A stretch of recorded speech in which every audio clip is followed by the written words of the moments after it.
गरमा गरम भात डाली सहित एभली गरमा गरम टेस्टी माछ मसला जदि मिल जाए ताहले आउ बा कौन दरकार। कौन आपण माने भी से गोटे प्रकार माछ तरकारी भजा बेसर खाई बोर हो गले कि ताहले एई रेसिपी को ट्राई करंतु। देखिबे एई माछ मसला आपन को निश्चय गोटे नुआ स्वाद आनिदेब। घरे थिबा से नीतिदिनिया मसला ही तैयारी करिबा किंतु प्रोसेस पूरा अलग रहइबो। निश्चय आपण मानकु पसंद आसीबो। नमस्कार, लता ओडिया किचन रे आपण समस्त को अनेक अनेक स्वागत। आज रे स्वादिया माछ मसला बनिया पई मु पाखापाखि 9 पीस खंडे माछ नेबी आ ता पई मसला रेडी करूची। तो एठी मु गोटा 2टा छोट साइज रो रसुण रो कोला को मु छड़े की रखीची आ ता सहित 2टा मीडियम साइज रो प्याज को काटी की रखीची आ 1 इंच रो नेची मु अदार क्वांटिटी एठी कम रहइबो, रसुण क्वांटिटी अधिक रहइबो। ता सहित राग पई आमे कंचा लंका नबा, निज हिसाब रे कंचा लंका कम अधिक करि परिबे। एबे आमे सब जिंस को मिक्सिंग जार रे दे दबा, पानी दबानी, दरदरा करके आको ग्राइंड करके नहीं आसीबा। तो एडी देखंतु एई भली भाबरे मु ग्राइंड करि नेची आको साइड रखिबा। जीवा नेक्स्ट स्टेप को। आज रे माछ मसला बनिया पई एठी मु 9 पीस नेची भाकुर माछ, जहा कि ग्राम्स रे 800 ग्राम रो अछि। माने माछ को काटी के धोई सारला परे केवल पीस माछ होची 800 ग्राम रो। मु एठी भाकुर माछ नेची, आपण माने रोही माछ भी नै परिबे आ माछर क्वांटिटी कम अधिया करिवे। माछ हिसाब रे आपण माने मसला भी कम अधिया करके नेबे। प्रथमे माछ को भल भाव में धोईकी नहीं आसला परे एक्सेस पानी को बाहर करनबा आ सेतिरे आधा चामच हळदी गुंड, 1 चामच लूण दबा आ आधा छोटे चामच काश्मीर रेड चिली कलर पाई आ जो मसला आमे बाटिथिले दरदरा करिकी सेइथिरो आमे फुल 1 चामच एथिरे दे दबा। आ एहा सहित आमे नॉर्मल चामच रे मापिकी 2 चामच दबा कॉर्नफ्लोर जगह रे आपण माने बेसन 2 चामच मध्ये नै परिबे। अधिका परिमाण रो बेसन बा कॉर्नफ्लोर रो व्यवहार करिबिनी, केवल माछ उपरे गोटे पतला कोटिंग टे आसीबा दरकार। एबे आमे हाथ रे सब जिंस को माछ सहित गोळेई नबा। ए सब को गोळेया पई पानी रो बिल्कुल भी व्यवहार करिबिनी। माछ रे जो टिके टिके मॉइस्चर अछि बा पानी अंश अछि ना, सेइथिरे भलो भाबरे गोळेई हि जिवो। एही भली भाबरे आमे जदि माछ को मैरिनेट करिबा, माछ भाजिला बेले माछ भांगिबार चांस बहुत कमी जिवो। ता सहित माछ भजा एकदम टेस्टी बनिबो आ माछ भजा टेस्टी बनिले माछ मसला भी टेस्टी बनिबो। दर्शक बंधु, आज रे रेसिपी जदि आपनको पसंद आसीबो वीडियो को लाइक करबे, शेयर करबे, चैनल रे नुआ थिले सब्सक्राइब करनेबे, फेसबुक पेज रे देखुथिले फॉलो तो निश्चय करिवे। तो एडी देखंतु मु गोळेई नेची, तो गोळेई के आकु बेस समय बाहर रखिबा दरकार नै, सांगे सांगे आकु हमें भाजिबा। तो भाजिया पई एपटे देखंतु गोटे फ्राई पैन नेची, सेइथिरे हमें 2 रु 3 बड़ चामच दबा सोरिष तेल रे बनेबे, टेस्ट भला आसीबो। तेल को हमें भल भाव में गरम करवा, पूरा धुआं बाहला भली, तापरे माछ को देकी भाजिबा। जदि नॉनस्टिक कड़ई बा पैन रे माछ भजा जाए ताहले माछ भांगी न थाए, किंतु जदि आपण माने एल्युमिनियम कड़ई नउछंती ताहले कड़ई को भल भाव में गरम करंतु, तापरे तेल देकी तेल को भल भाव में गरम करंतु, तापरे माछ को पकेकी भाजंतु। देखिबे माछ आ भांगीबनी। आ नेइथिबा पैन बा कड़ई रे जेतिकी माछ धरुची सेतिकी माछ देकी भाजंतु। अधिका गुडाए माछ थरकरे देकी भाजंतुनी। मुझे अल्प तेल देकी माछ को भाजिकी नौची, आपण माने चाहिले माछ को अधिका तेल देकी छाणिकी मध्य नै पारिबे। किंतु एई भली भाबरे माछ को जदि आमे अल्प तेल देकी भाजिकी नबाना, माछ भितरु नरम रही थाए, खाइबा को भल लागे। फ्लेम को मीडियम टू हाई रे रखिबा आ पैन रे सब माछ देई सारला परे आमे गोटे साइड माछ को फ्राई होबा को छाड़िबा। गोटे साइड रु टिके हेई आसला परे आमे माछ को ओल्टेई नबा। माछ गोटे साइड रु हेई नथिबो, आपण माने केबे भी ओलटेइबेनी, नहले माछ भांगिबार चांस रहिबो। माछ गोटे साइड रु फ्राई हो गला परे मु माछ सब को ओलटेई नेची आ सेई फ्लेम को मीडियम टू हाई रे रखिबा आ 2 साइड रु गोल्डन करके माछ को भाजी नबा। तो एठी देखि परतुए माछ बढ़िया भाव में फ्राई हो गलानी। एबे हमें माछ को गोटे प्लेट को बाहर करनबा। एई भली भाव में भजा माछ को आपण जदि भात सहित खाइबे ना, बहुत बढ़िया लागिबो।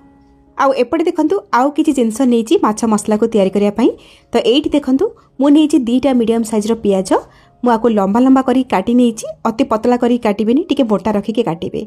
ता सहित गोटे कैप्सिकम नेची छोट साइज रो, ताकू मध्य लंबा आ टिके मोटा करिके काटिची। आउ नेची 2टा मीडियम साइज रो टमाटो, तार मंजी को मु बाहर कर नेची आ सेई भली भाव रे लंबा आ मोटा करिके काटी नेची।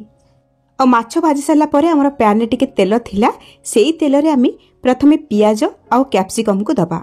फ्लेम को हाई करबा।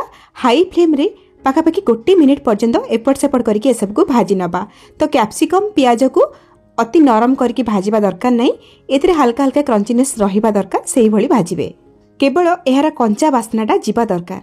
तो एठी देखंतु ट्रांसपेरेंट टिके हेई गला, हल्का टिके कलर चेंज हेई जिना, बस एमिति हेई गला परे आमे टमाटो कटा को देदबा और सेही हाई फ्लेम करके आउ किछि सेकंड पई याकू भाजीबा।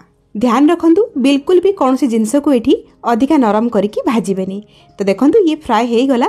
एबे हमें कौन करबा ना आको गोटे प्लेट को बाहर करनबा। एबे हमें सब को साइड रे रखिबा। जीवा नेक्स्ट स्टेप को से सेम पैन रे आउ गोटे रु 2 चम्मच दबा सोरिष तेल। तेल गरम हो गला परे गोटे चम्मच दबा गोटा जीरा। जीरा फुटी गला परे आमे प्रथम रो जो दरदरा करके रखिथिला हमर मसला ताकू एठी ऐड करबा। ता सहित 3-4 चम्मच पानी भी एठी दे दबा। आ ए सब को हमें भल भाबरे गोळै नबा। गैस रो फ्लेम को ए समय मीडियम रे ही रखिबा। गोळै सला परे एथि किछि गुंड मसला हमें ऐड करबा। प्रथमे हमें आधा छोटे चम्मच दे दबा हळदी गुंड। आउ दे दबा स्वाद अनुसार लूण। ता सहित भल कलर पई हमें गोटे छोटे चम्मच दबा काश्मीर रेड चिली। आ गोटे बड़ा चम्मच दबा धनिया गुंड। गोटे बड़ा चम्मच दे दबा एठी जीरा गुंड। गोटे बड़ा चम्मच दे दबा गरम मसला। आ सब को भल भाबरे गोळै नबा। आ मसला को कसिबा। मसला कसला बेले जदि मसला सुखिला लागुची आपण माने कोन करिवे ना अल्प किछि पानी देकी मसला को भल भाबरे कसी पारिबे। मसला जते भल भाबरे कसी हबो माछ मसलार टेस्ट सेते भल आसीबो। फ्लेम को लो टू मीडियम रे करिबा। आ मसला को 6-7 मिनिट पर्यंत आ मसला रो तेल पूरा सेपरेट हैला पर्यंत कसिबा। किछि समय मसला को कसला परे देखंतु तेल पूरा मसला रो अलगा हे जाईची। आ मसला रे केते सुंदर कलर भी आसी जाईची। मसला एठी भल भाबरे कसी हे गलानी। ए स्टेज रे हमें ऐड करबा पानी। एठी हमें माछ मसला तयारी करछे झोल तो करूने सेति कम पानी दबा। पाखापाखि 1.5 ग्लास खंड एठी मु पानी देइची। माछ भल भाबरे सिझिबा दरकार। आ ता सहित ग्रेवी हमर हल्का हल्का रहइबो माने जुकजुका हेकि रहइबो सेही भला ही पानी दबा। हाई फ्लेम करिकि ए ग्रेवी को भल भाबरे फुटेई नबा। एही भल भाबरे फुटी गला परे आमे भाजी रखिथिबा सब माछ को एठी ऐड करबा। माछ अति नरम अछि तो हल्का हाथ रे गोटे थरा माछ को आमे एपट सेपट करिकि मसला रे गोळै नबा। आ फ्लेम को मीडियम टू हाई रे रखिबा। आउ माछ को ए ग्रेवी रे पाखापाखि 3-4 मिनिट पर्यंत फुटेई नबा। पाखापाखि 3-4 मिनिट फुटी गला परे आमे प्रथम भाजी रखिथिबा हमर कैप्सिकम पियाज और टमाटो को ऐड करबा। ता सहित एथिरा आमे आधा छोटे चम्मच दबा गोलमरीच गुंड। आउ दबा कटा हेतिबा किछि धनिया पत्र। ता सहित 2 छोटे चम्मच दबा टमाटो केचप। टमाटो केचप एठी ऑप्शनल अछि किंतु देले हमर माछ मसलार टेक्सचर बहुत बढ़िया आसीबो। ता सहित माछ मसलार टेस्ट मध्ये बढ़ी जिवो। ए सब जिनस दे साला परे आमे हल्का हाथ रे माछ को मसला सहित एपट सेपट करके गोळै नबा। आ गैस रो फ्लेम को एकदम लो टू मीडियम रे रखिबा। आ कवर करके आउ 3-4 मिनिट पर्यंत कुक करबा। पाखापाखि आउ 4-5 मिनिट परे मुइठी आपन को देखौची। तो एठी देखंतु माछ मसलार फाइनल लुक। माछ मसला एठी केते डेलिशियस हेची आपण माने देखिकी जानि पारुथिबे। खाली देखा जावनी भलो टेस्टी मध्ये बहुत हेतिला। आपण माने बनेला परे ही जानि परिबे। स्वाद ठीक से भोजी रे मिलुथिबा माछ मसला परे ही लागिबो। ए जे माछ मसला अधिक सुखिला हबनी टिके लटपटिया बा जुकचिके हेके रहइबो माने टिके ग्रेवी हल्का हल्का रहइबो जहा कि आपण माने जे कोनसी राइस आइटम सहित खाइबे बहुत बढ़िया लागिबो। एठी हमर टेस्टी माछ मसला एकदम रेडी हे गला। एबे हमें गैस रो फ्लेम को ऑफ करनबा। आपण माने भी एई भली माछ मसला तयारी करंतु।